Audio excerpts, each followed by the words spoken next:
Now, it has been 2 weeks since Hamas first launched its attack on Israel. It saw 1,400 people killed. Since then, Palestinian officials say that more than 4,000 people have died in Gaza. Reporting on the war has been personal for Palestinian journalist and human rights advocate Yara Eid, who joins me now. Yara, thank you for joining us here on Sky News. I understand that recent events have caused you personally a great deal of grief and pain. Well, I lost more than 30 members of my immediate family, and they were civilians. They were not part of any militant group. Most of them were children. 17 of them are children. Not only that, but my best friend was a journalist, and Israel killed him in cold blood on the 7th of October while he was covering the area's border. And he was wearing a press vest. He was wearing his helmet.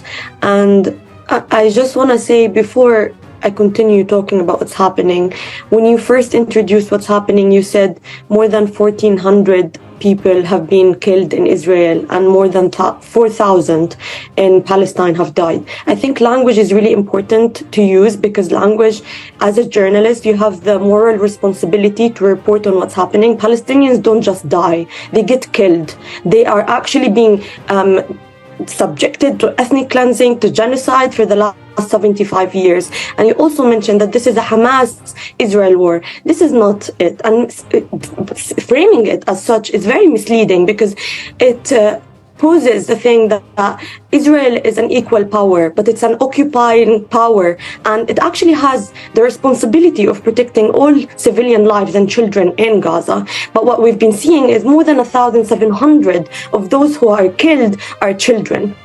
So this is not really a war against Hamas. This is clearly, so many Israeli spokesperson went on TV and said this is a war against Palestinian civilians in Gaza.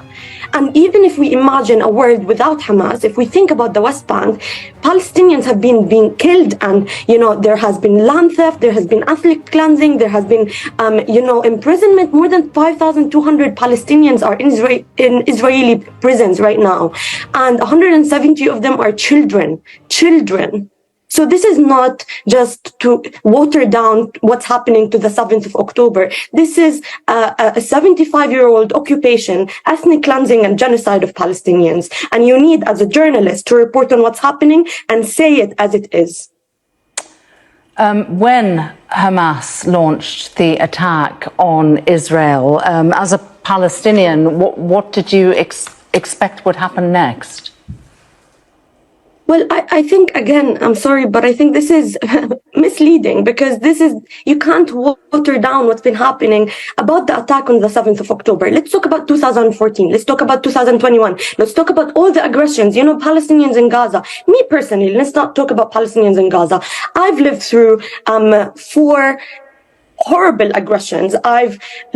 That's actually why I left Gaza in the first place. I saw people getting cut into pieces in front of my eyes when I was 14 years old.